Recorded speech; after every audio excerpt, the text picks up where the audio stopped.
Hi everybody, this is Don Peterson coming to you from just north of Atlanta in Roswell, Georgia. Often in my teaching I like to use stories to kind of relay concepts and things that have happened, good ideas that I've come up with or my students have come up with.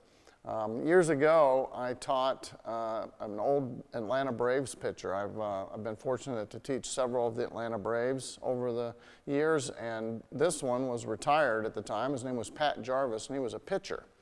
So we were talking about his golf swing, and he said, Don, he says, you need to teach me how to snap my wrists. And I said, well, why is that, Pat?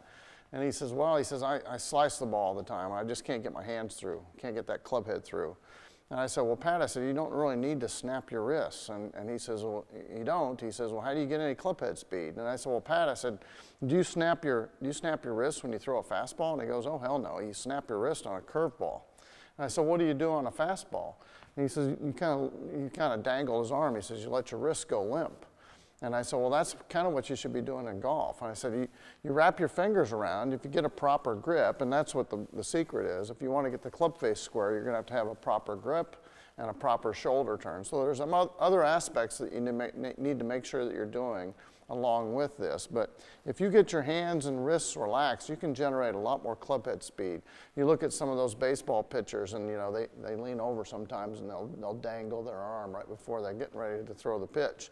So they're trying to get relaxed, and that's what the waggle is all about in golf. You see these guys waggle. Some go a little faster, some people go real slow, but the waggle is to try to relax the wrists. So if you can get your wrists relaxed, you can see I can generate a ton of speed there just by letting my wrists go limp. If I were to try to snap my wrists, you can see that that's not very fast motion.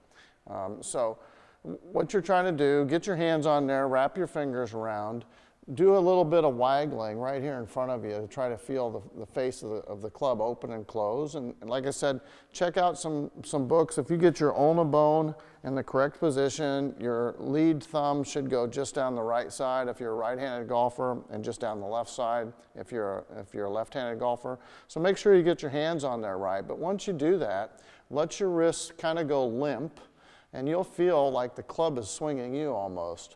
And you just let it hinge and let it release.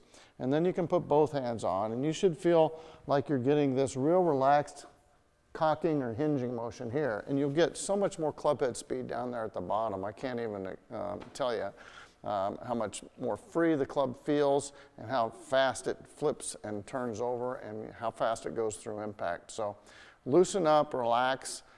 Be like a baseball pitcher. Let your arms kind of feel like they're dangled, or your wrist is kind of limp, and then let it go just like you do in a baseball. Okay, just let that club fly through impact, and you'll generate a lot more club head speed, guaranteed. Thanks, and come back and see me again.